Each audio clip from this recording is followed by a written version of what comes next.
Hello बच्चों, स्वागत है आपका नया स्टडी पॉइंट्स में। कक्षा 7 की प्रश्नावली 4 को पढ़ रहे थे हम, जिसमें प्रश्नावली 4.2 हम आपको पिछली वीडियोस में कंप्लीट करवा चुके हैं। आज हम आपकी प्रश्नावली 4.3 को देखने जा रहे हैं। आपकी प्रश्नावली का नाम है सरल समीकरण।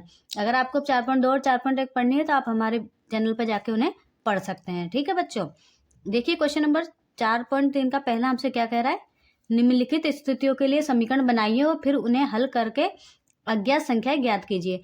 पिछली वीडियो में आपने देखा ही होगा, जिन्होंने पढ़ा है वो तो जानते ही होंगे कि हमने समीकरण से कथन भी बनाए हैं और कथन से समीकरण भी बनाए हैं। इस बार हमें क्या करना है, कथन दिया हुआ उसका हमें समीकरण भी बनाना है और उन्हें सॉल्व भी करना है। ठीक है, देखिए किस प्रकार करेंगे आपको बताते हैं। ए दिया हुआ है, एक संख्या के 8 गुने में, कोई संख्या है उसके 8 गुने में 4 जोड़िए, आपको 60 प्राप्त होता है। देखिए मान लेते हैं यहाँ पे वो संख्या क्या हो सकती है। माना वह संख्या x है। अब हमें पता नहीं है ना वह संख्या क्या है, तो x मान लेंगे। अब देखो, अब हमें समीकरण बनाएंगे। इससे ध्यान से पढ़ना है। एक संख्या वो क्या मानी हमने x, उसका 8 गुना कितना हो जाएगा, 8x हो जाएगा। 8x गुने में 4 जोड़िए, 4 जोड़ दिया लो भैया, तो आपको क्या प्राप्त होता है, 60। ठीक है, ये आपके पास क्या बन के आ गई, एक समीकरण बन के आ गई है। अब समीकरण में आपको पता है, वैसे तो चाहो तो हम इसे डायरेक्ट भी सोल्व कर सकते हैं, पर आपको पता है हमने आपको पिछली वीडियोज में तरीके बताए करने के, उन्हीं से कर लो, आपके आराम से आंसर आ जाएगा। ठीक है, ये देखिए प्लस का 4 है, ये किससे खत्म होगा, माइनस के 4 से खत्म होगा। तो यहाँ लिख देंगे समीकरण में दोनों पक्षों में से 4 घटाने पर, यह लिखो -4 करने पर। आपको पहले ही बताया, आप चाहे जो लिख सकते हैं। 8x + 4, इधर से भी -4 कर दो और 60 में से भी 4 घटा दो। ठीक है अब देखो, प्लस का 4 से तो माइनस का 4 कट गया, या अपने पास बचा 8x बराबर, इधर कितना बचेगा, 60 में से 4 जाएंगे, कितना बचेगा, 56। ठीक है, अब चाहो तो आप इसे ऐसे भी कर सकते हो, x की वैल्यू निकालोगे यहाँ से, ये यहाँ पे गुणा में, यहाँ चला जाएगा भाग में, आपकी वैल्यू आ जाएगी। चाहो तो ऐसे कर लो, चाहे हमने आपको पहले भी तरीका बताया है। 8 को ये गुणा में, तो ये कैसे खत्म होगा, भाग से खत्म होगा। 8 को इधर भी भाग दे दो, 8 से इधर भी भाग दे दो, आपके आंसर आ जाएगा। कोई सा भी तरीका आप कर सकते हो। हम पुराने तरीके से कर लेते हैं, जो कि आपकी बुक में भी दिया हुआ है। दोनों पक्षों में, अब ये गुणा में तो किससे खत्म होगा, भाग से खत्म होगा। दोनों पक्षों में 8 से भाग देने पर, 8x इसको भी 8 से भाग दे देंगे, और 56 को, इस वाले पक्ष को भी 8 से भाग देंगे। 8 से तो 8 का दिया, इधर हमारे पास बच गया x। ठीक है, और 8 7 56, ये 7 बार कट गया, ये 7 आ गया यहाँ पे, तो x की वैल्यू यहाँ पे क्या आ जाएगी, 7 आ जाएगी। यही आपके आंसर है। क्लियर है, बताओ कोई समस्या है क्या इसमें। बढ़िया, एकदम प्यारा सा क्वेश्चन है। इसको भी आप डर रहे हो, बताओ, समीकरण से डरना नहीं है। बी वाला देखो इसको, एक संख्या का 1/5 घटा 4 संख्या 3 देता है। मानो वो संख्या क्या है, x है। यहाँ सबसे पहले अब लिख दो, माना वह संख्या x है। आप x y z कुछ भी मानो, m p q जो भी आपको जमता है। एक संख्या x का 1/5, 1/5 किसी संख्या x का 1/5, तो 1/5 हो गया, घटा 4, घटा मतलब -4, आपको क्या दे रहा है, 3 देता है। ठीक है, कोई समस्या है यहाँ तक, 3 दे रहा है, तो इसको क्या लिख सकते हैं हम। अब 1 तो कोई बात नहीं है, तो ही x/5 -4 बराबर 3 लिख सकते हैं, कोई समस्या नहीं है इसमें। अब देखो -4 कैसे खत्म हो सकता है इसमें से, बताओ, -4 कैसे खत्म होगा, +4 के द्वारा खत्म होगा। तो लिखेंगे यहाँ पे, दोनों पक्षों में 4 जोड़ने पर, 4 जोड़ दो दोनों तरफ, x बटे में 5 -4, इधर भी 4 जोड़ दो और इधर भी 4 जोड़ दो।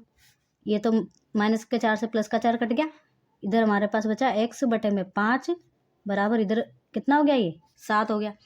अभी 5 कैसे खत्म होगा, ऊपर भी 5 से गुणा, मतलब भाग में है तो किससे हो जाएगा, गुणा से खत्म हो सकता है ये, तो इधर भी हम कितने 5 से गुणा कर दे और इधर भी हम 5 से गुणा कर दे।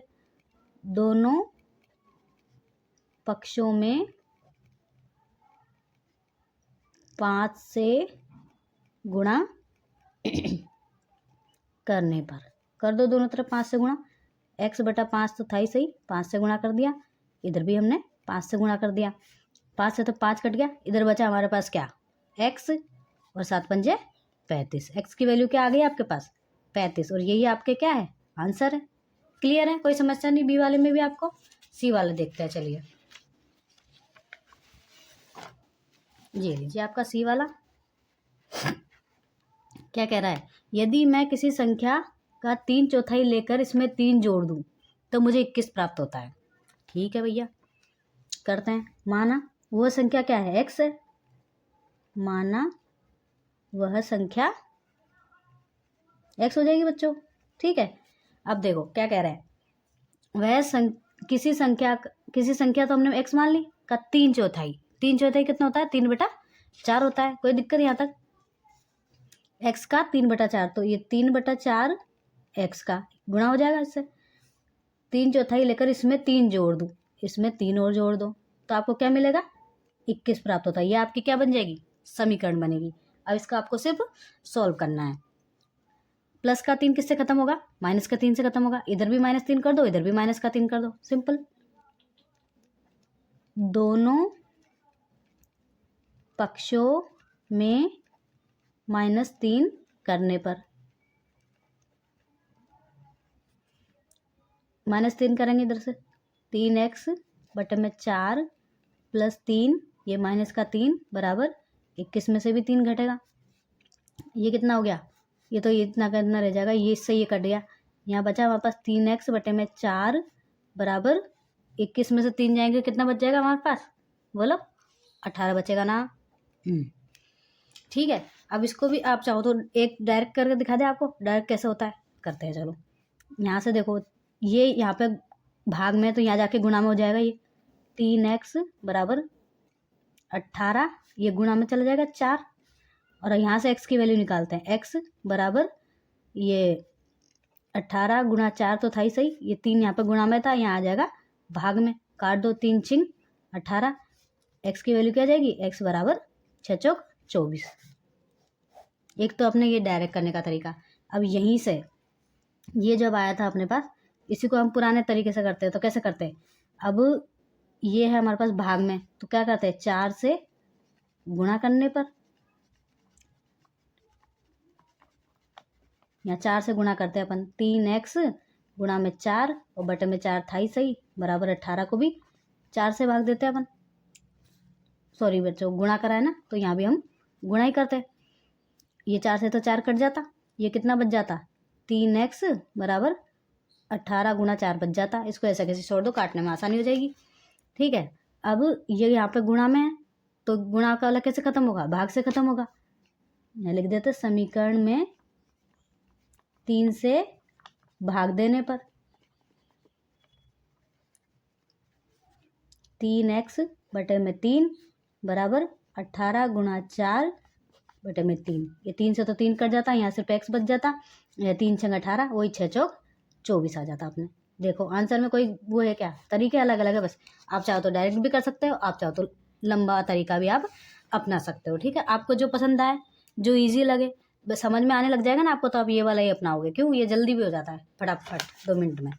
ठीक है, डी वाला देखो, जो आपके जमे वो वाला कर लिया करो। ठीक है, डी देखो, जब मैंने किसी संख्या के दुगने में से 11 को घटाया तो परिणाम 15 प्राप्त हुआ। कोई संख्या है, अब वह संख्या क्या है, माना वह संख्या x मानेंगे हम। माना वह संख्या x, अब ध्यान से पढ़ो, मैंने किसी संख्या के दुगने मतलब x के दुगने 2x में से 11 को घटाया, तो क्या मिला, 15 परिणाम मिला। ये तो अपने पास क्या आ गई, समीकरण बन के आ गई। कोई समस्या यहाँ तक। अब देखो, अब इसको सॉल्व करेंगे। -11 किससे खत्म हुआ, प्लस के 11 से कर दो। दोनों पक्षों में 11 जोड़ने पर, जोड़ दो। 2x -11 तो था ही सही, +11 कर दिया, बराबर 15 में भी क्या जोड़ देंगे, 11 जोड़ देंगे। माइनस के 11 से प्लस का 11 कट गया, ये हो गया 2x बराबर, ये कितना हो गया 6 और 2 26 हो गया। अब देखो, अब यहाँ से चाहो तो डायरेक्ट निकाल लो, x की वैल्यू डायरेक्ट निकल जाएगी अपने पास, तो निकालते हैं डायरेक्ट। x बराबर, ये 26 तो तय सही, ये गुणा में था तो उठ के यहाँ भाग में आ जाएगा, 2 एकम 2, 2 तिया 6, x की वैल्यू कितनी आ जाएगी, x बराबर 13। अब इसको आप किस तरीके से और कर सकते थे, 2 से भाग दे देते, इधर भी 2 से भाग दे देते, इधर भी 2 से भाग दे देते, 2 से 2 कट जाता और 13 दूनी 26 हो जाता, तो 13 आपके x की वैल्यू आ जाती, कोई दिक्कत नहीं। अब हम डायरेक्ट करेंगे इसको, ठीक है, समय बचेंगे। डी के बाद ई देखते हैं बच्चों, ई वाला करते हैं। अब देखो, मुन्ना ने 50 में से अपनी अभ्यास पुस्तिकाओं की संख्या के तिगुने को घटाया तो उसमें परिणाम 8 प्राप्त हुआ, ठीक है। अब माना वह संख्या x थी, माना वह संख्या क्या है,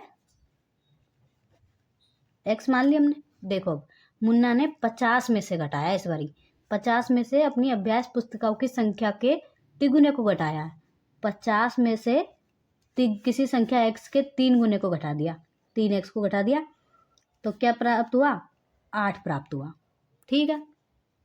अब इसमें सॉल्व करना है हमको, करें इसको सॉल्व, कोई दिक्कत वाली बात नहीं इसमें भी। यहाँ देखो, इसको माइनस के 3x को ऐसा कैसे छोड़ दो, और ये 8, ये अगर प्लस का है तो इधर जाएगा, पक्षांतरण करेगा तो ये किसका हो जाएगा, माइनस का हो जाएगा, 8 माइनस 50 हो जाएगा, कोई समस्या यहाँ तक। अब देखो, माइनस का 3x है, अब 50 में से 8 जाएगा तो कितना बचेगा हमारे पास, 42 बचेगा, लेकिन किसका बचेगा, माइनस का बचेगा, भाई छोटे में से बड़ा घटा दिया ना, और बड़े का चिन्ह नहीं आता है, वैसे भी माइनस का चिन्ह आ जाएगा आगे। अब देखो, यहाँ से x की वैल्यू डायरेक्ट निकल जाएगी आराम से, x बराबर, ये माइनस का 42 था और ये माइनस का 3 है, ये आ गया, माइनस से तो माइनस कट गया, और देखो 3 एकम 3 और 1 इधर बचा, 3 चौक 12, 14 आ जाएगी अपनी x की वैल्यू, लिख देंगे हम x बराबर 14। ये लो, आप चाहो तो इसमें भी इधर भी 3 का भाग देते, इधर भी 3 का भाग देते, 3 खत्म हो जाता और 14 से 42 हो जाता, बस। अब देखो एफ वाला, देखो इबेन हल एक संख्या सोचती है, वही सोचेगी x, वह इसमें 19 जोड़कर योग को 5 से भाग दे देती है और उससे 8 प्राप्त होता है। ये देखो, कोई समस्या वाली बात नहीं है। माना कौन सी संख्या सोचती है, वह संख्या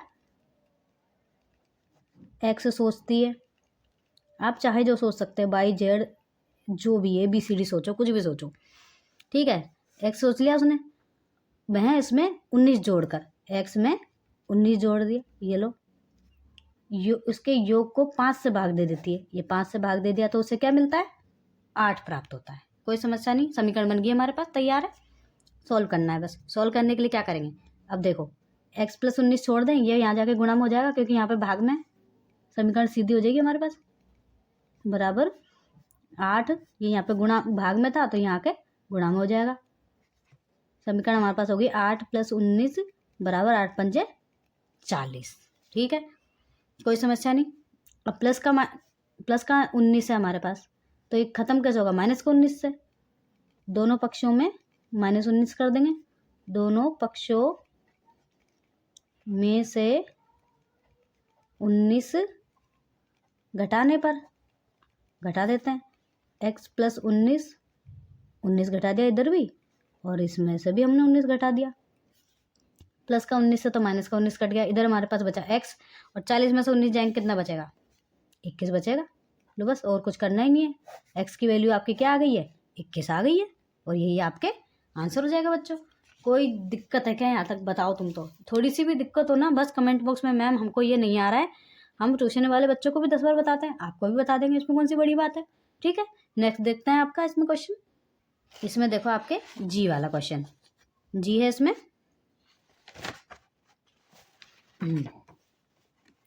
क्वेश्चन आपसे कह रहा है, अनवर एक संख्या सोचता है, यदि वह उस संख्या के 5/2 में से 7 निकाल दे तो परिणाम 23 होगा, ठीक है।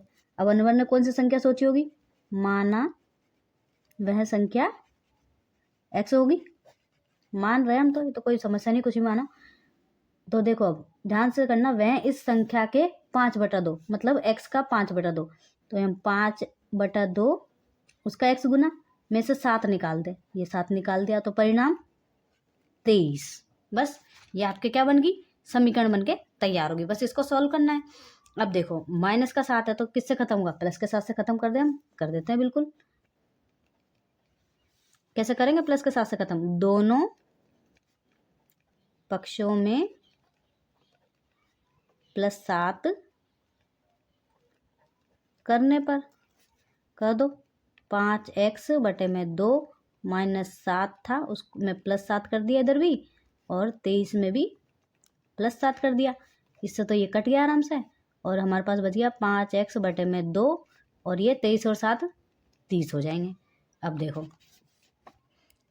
5x को छोड़ देते हैं, 5x इधर रह गया अकेला, ये जाके इसमें गुणा हो जाएगा, 30 गुणा 2। ठीक है, अब x की वैल्यू यहाँ से निकालनी है, x की, तो 30 गुणा 2 तो ऐसे कैसे रख दो, और 5 यहाँ गुणा में था ना, यहाँ के भाग में आ जाएगा। 5 छंग 30 हो गया, और 6 दूनी 12। x की वैल्यू क्या आ जाएगी आपके पास, 12। कोई डाउट आना ही नीचे बच्चों, इतने प्यारे क्वेश्चन है ये, आप मैथ को बिल्कुल ईजी लिया करो। ठीक है, डरने की जरूरत नहीं। क्वेश्चन नंबर 2 देखेंगे। ठीक है, ये बढ़े हैं थोड़े, मतलब देखने में, सिर्फ डरने की जरूरत नहीं है, बिल्कुल आवश्यकता ही नहीं है डरने की।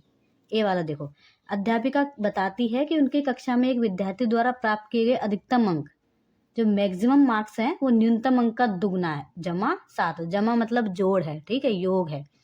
प्राप्त किए गए अधिकतम अंक 87 है, प्राप्त किए गए न्यूनतम अंक क्या होंगे, बिल्कुल हम बता देंगे, कोई समस्या नहीं है हमें इस बात में। देखो क्या कह रहा है, तो प्राप्त किए गए न्यूनतम अंक क्या है, तो सबसे पहले क्या मान लेते हैं हम, न्यूनतम अंक क्या, x मान लेते हैं उनको, न्यूनतम माना न्यूनतम अंक x है, क्योंकि हमें वैल्यू पता नहीं तो हम क्या माने उसको, x y z ही मानेंगे। ठीक है, अब देखो अब क्या कह रहा है, जो अधिकतम अंक है वो न्यूनतम अंक का दुगना है, न्यूनतम अंक का दुगना, तो दुगना कितना, 2x हो जाएगा, दुगना जमा मतलब +7 बराबर टोटल कितना है, 87। ये आपके पास क्या बन के आ गई है, एक समीकरण बन के आ गई है। अब सिर्फ इसको सॉल्व करना है, इजी। प्लस का 7 किससे खत्म करोगे, बोलो, कमेंट बॉक्स में बोला करो। प्लस का 7 किससे खत्म करोगे, माइनस का 7 से खत्म करोगे। ये देखो दोनों पक्षों में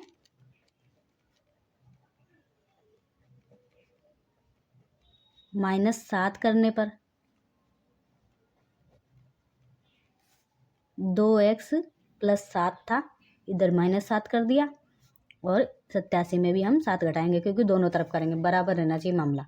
प्लस के 7 से माइनस का 7 कट गया, इधर बचा अपने पास 2x, 87 में 7 जाएगा, कितना बचेगा भैया, 80 बचेगा। ठीक है, अब देखो चाहो तो 2 से भाग दे दो दोनों पक्षों में, आंसर आपके आ जाएगा, कोई समस्या नहीं। चाहो तो डायरेक्ट कर लो, x की वैल्यू निकालेंगे यहाँ से, 80 था ही सही, ये यहाँ गुणा में था, उठ के जाएगा तो सॉरी 2 है यहाँ पे, ये भाग में आ जाएगा, काट देंगे, 2 चौक 8 और 0 की 0, तो x की वैल्यू आपके क्या आ जाएगी बच्चों, 40। अब बताओ कोई डाउट, बिल्कुल होगा ही नहीं। ठीक है, ए वाला हो गया आपके। बी वाला देखो इसका,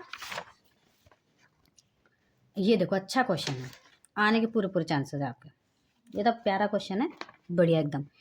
किसी समद्विबाहु त्रिभुज में आधार कोण बराबर होते हैं, बिल्कुल ठीक है, किसी समद्विबाहु त्रिभुज में आधार कोण बराबर होते हैं, क्यों होता है, क्योंकि वो भाई समद्विबाहु है, इसलिए शीर्ष कोण 40 डिग्री दिया हुआ है। इस त्रिभुज के आधार कोण क्या है, याद रखिए, त्रिभुज के तीनों कोणों का योग 180 डिग्री, हमें पहले से याद है, फिर भी थैंक यू बताने के लिए। एक डायग्राम बनाएंगे रफ सा, देखो आपको एक समद्विबाहु त्रिभुज दिया हुआ है, जिसके समद्विबाहु क्यों है, क्योंकि ये और ये भुजा आपकी बराबर है। ठीक है, आपको ये आधार कोण, आधार ये है, नीचे वाला आपको पता होगा, नीचे बेस रहता है, आधार कोण ये है, ये भी मान लो x दिया हुआ है, और ये भी आधार कोण बराबर होता है, तो ये भी x तो ये भी x, और शीर्ष वाला कोण ये आपको दिया हुआ है 40 डिग्री। ठीक है, अब हमको निकालना है इन दोनों की वैल्यू, तो लिख देंगे यहाँ पे माना, अब आधार कोण को दिए नहीं थे, x तो हमने माने है ना, यहाँ पे माना आधार कोण x डिग्री है, यहाँ डिग्री नहीं लगाए हैं, सॉरी फॉर दैट। तो त्रिभुज के तीनों कोणों का योग आपको पता होगा कितना होता है, वैसे तो इन्होंने बता भी दिया है, त्रिभुज के तीनों कोणों का योग हमेशा याद रखना, बहुत काम आएगा, 180 ही डिग्री होता है। अब देखो योग कर दे सबका, 180 डिग्री होएगा, मतलब इन सबों का योग एक्स प्लस 40 कर दे तो वो 180 होना चाहिए, क्योंकि त्रिभुज के तीनों कोणों का योग 180 होता है। ये कितना हो गया यहाँ पे 2x हो जाएगा, 2x और 40 प्लस का है, इधर जाके माइनस का हो जाएगा, 180 माइनस 40 कितना बचा 2x बराबर, इसमें से ये जाएगा कितना बचेगा 140 बच जाएगा। अब यहाँ से x की वैल्यू निकाल लेंगे अपन, x बराबर 140 बटे में 2, ये अगर 2 सत्ती 14 और ये 70, तो आपके x बराबर कितना आ गया 70 डिग्री। ये लो, ये आपका शीर्ष कोण, सॉरी ये आधार कोण आया, आधार कोण x बराबर, ठीक है, कोई समस्या नहीं यहाँ तक। आ गया आपके सी वाला, देखो सचिन द्वारा बनाए गए कुल रनों की संख्या राहुल द्वारा बनाए गए रनों की संख्या की दुगनी है। भाई सचिन ने मान लो कितने बनाए, कुछ भी बनाए होंगे, x बनाए हैं मान ले हम। देखो क्या कह रहा है, सचिन द्वारा बनाए गए कुल रनों की संख्या राहुल द्वारा बनाए गए रनों की संख्या की दुगनी है। मतलब राहुल के x है तो सचिन के कितने हो जाएंगे 2x हो जाएंगे, भाई दुगने हैं उसके। लिखो माना राहुल के द्वारा बनाए गए रनों की संख्या कितनी है, x है, तो सचिन के कितने हो जाएंगे 2x हो जाएंगे, भाई दुगने है ना उसके, रनों की संख्या दुगनी है, ठीक है। उन दोनों द्वारा मिलकर बनाए गए कुल रन एक दोहरे शतक से 2 रन कम है। अब बताओ, क्रिकेट मैच तो देखते होंगे, शतक कितने का होता है, शतक 100 रनों का होता है, शतक से 2 रन कम है तो कितने हो जाएंगे ये देखो समीकरण अगर हम बनाए x प्लस 2x बराबर शतक में, तो दोहरा शतक की बात कर रहे हैं। दोहरा शतक कितने का हो जाएगा हमारे पास 200 का हो जाएगा, 100 का होता है तो दोहरा शतक 2 कम है तो 2 घटा देंगे इसमें से, x प्लस 2x कितने हो गए 3x, 200 में से 2 जाएंगे कितने बचेंगे 198। अब देखो यहाँ से आराम से x की वैल्यू निकाल लेंगे अपन, x बराबर 198 बटे में 3, ये 3 यहाँ आ गया ना, 3 छिंग 18 और 3 छिंग 18, x की वैल्यू कितनी आ गई 66। तो x किसके रन थे हमारे पास राहुल के, तो यहाँ लिख सकते हैं हम, अतः राहुल द्वारा बनाए गए रन 66 हो गए, ठीक है। तो और यहाँ सचिन के भी नीचे लिख लेते हैं, तो सचिन के कितने हो जाएंगे, सचिन के रन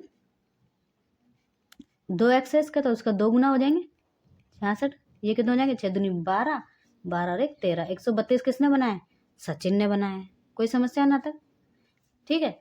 ये आपके क्वेश्चन सी वाला भी कंप्लीट हो गया। ये आपके क्वेश्चन नंबर कौन कौन से पहला और दूसरा हम इसी वीडियो में कंप्लीट करा रहे हैं। अगले जो क्वेश्चन है हम आपको नेक्स्ट वीडियो में कराएंगे, जो कि आपके क्वेश्चन नंबर 3 है, वो भी ऐसे ही हैं, उनमें आपको ये दिए हुए कथन और उनके आपको सॉल्व करने हैं, ठीक है। वीडियो बहुत लंबी हो जाती है ऐसे क्वेश्चनों में, ठीक है। मिलते हैं बच्चों नेक्स्ट वीडियो में, तब तक आप हमारे चैनल को सब्सक्राइब कीजिएगा, शेयर कीजिएगा और लाइक ज़रूर कीजिएगा। और अगर कोई डाउट है आपको तो कहाँ आओगे, कमेंट बॉक्स में हमें आके बताओ, ठीक है, कि मैम हमें ये चीज़ समझ में नहीं आई है, हम आपको बिल्कुल क्लियर कर देंगे, ठीक है। थैंक यू सो मच बच्चों।